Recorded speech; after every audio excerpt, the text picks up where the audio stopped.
AG ನ್ಯೂಸ್ಗೆ ಸ್ವಾಗತ. ಗದ್ದೆಯಲ್ಲಿ ನೀರು ಹಾಯಿಸುವ ಸಲುವಾಗಿ ಮೂವರ ನಡುವೆ ವಾಗ್ವಾದ ನಡೆಸಿದ್ದು ಅದು ವಿಕೋಪಕ್ಕೆ ತಿರುಗಿ ಕೊಲೆಯಲ್ಲಿ ಅಂತ್ಯವಾಗಿರುವ ಘಟನೆ ಬೆಳಗಾವಿ ಜಿಲ್ಲೆಯ ಮೂಡಲಗಿ ತಾಲೂಕಿನ ಪುಲಗಡ್ಡಿ ಗ್ರಾಮದಲ್ಲಿ ಜರುಗಿದೆ.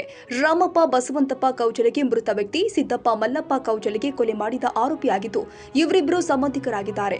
ಗದ್ದೆಯಲ್ಲಿ ಇಬ್ಬರು ನೀರು ಹಾಯಿಸುವಾಗ ನೀರಿಗಾಗಿ ರಾಮಪ್ಪ ಹಾಗೂ ಅವನ ತಂದೆ ಬಸವಂತಪ್ಪ ಹಾಗೂ ಸಿದ್ದಪ್ಪ ನಡುವೆ ಜಗಳವಾಗಿ ಅದು ವಿಕೋಪಕ್ಕೆ ತಿರುಗಿ ಸಿದ್ದಪ್ಪ ತನ್ನ ಕೈಯಲ್ಲಿ ಇದ್ದ ಕುಡುಗೋಲಿನಿಂದ ರಾಮಪ್ಪನನ್ನ ಕೊಚ್ಚಿ ಕೊಲೆ ಮಾಡಿದ್ದಾನೆ.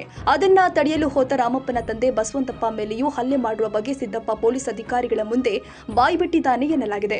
ಪೊಲೀಸ್ ಅಧಿಕಾರಿಗಳು ಆರೋಪಿಯನ್ನ ಬಂಧಿಸಿದ್ದಾರೆ. ಇನ್ನು ಗಂಭೀರ ಗಾಯಗೊಂಡ ಬಸವಂತಪ್ಪನನ್ನ ಗೋಕಾಕ್ ಖಾಸಗಿ ಆಸ್ಪತ್ರೆಯಲ್ಲಿ ದಾಖಲಿಸಲಾಗಿದೆ.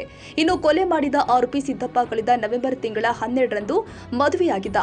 ಬಸವಂತಪ್ಪ ತನ್ನ ಒಬ್ಬನೇ ಮಗ ರಾಮಪ್ಪನಿಗೆ ಮದುವೆ ಮಾಡುವ ಕನಸು ಕಂಡಿದ್ದ. ಆದರೆ ಆ ಕನಸು ಬತ್ತಿ ಹೋಗಿದೆ. ಗ್ರಾಮದಲ್ಲಿ ಕುಟುಂಬಸ್ಥರ ಆಕ್ರಂದನ ಮುಗಿಲು ಮುಟ್ಟಿದೆ. ಇನ್ನು ಘಟನಾ ಸ್ಥಳಕ್ಕೆ DYSP Dudapeer Mulla, CBI Shrishail Byakod, PSI Raju Pujeri ಭೇಟಿ ನೀಡಿ ಪ್ರಕರಣ ದಾಖಲಿಸಿಕೊಂಡು ಪರಿಶೀಲನೆ ಮಾಡಿದ್ದಾರೆ.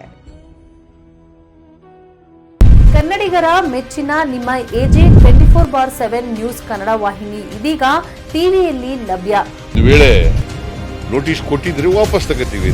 ಇವತ್ತು ವಕ್ಫ್ ಪ್ರಾಪರ್ಟಿ ಅಂತೇಳಿ ಬರ್ತದೆ ಅಂತ ಹೇಳಿದ್ರೆ ರೈತರು ಬೀದಿಗೆ ಬದಲು ಏನ್ ಮಾಡ್ಬೇಕಾಗತ್ತೆ?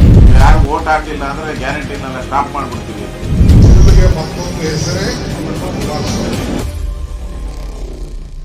ಕರ್ನಾಟಕ ಮತ್ತು ದೇಶ ವಿದೇಶ 360 ಡಿಗ್ರಿ ಸುದ್ದಿ ಹಾಗೂ ಉತ್ತರ ಕರ್ನಾಟಕ ಬೆಳಗಾವಿ, ಬಾಗಲಕೋಟೆ, ಧಾರವಾಡ, ಹಾವೇರಿ, ಗದಗ, ಬಿಜಾಪುರ ಜಿಲ್ಲೆಯ ಕ್ಷಣ ಕ್ಷಣದ ವಿವರವನ್ನ ಪಡೆಯುವುದಕ್ಕೆ ಎಜೆ 24/7 ನ್ಯೂಸ್ ಕನ್ನಡ ವಾಹಿನಿಯನ್ನ ಲೈಕ್ ಮಾಡಿ, ವಿಡಿಯೋಗಳನ್ನ ಶೇರ್ ಮಾಡಿ, ಕಮೆಂಟ್ ಮಾಡುವ ಮೂಲಕ ನಮ್ಮ ವಾಹಿನಿಗೆ ಸಹಕಾರ ನೀಡಿ ಮತ್ತು ಚಾನೆಲ್ ಅನ್ನ ಸಬ್ಸ್ಕ್ರೈಬ್ ಮಾಡಿ.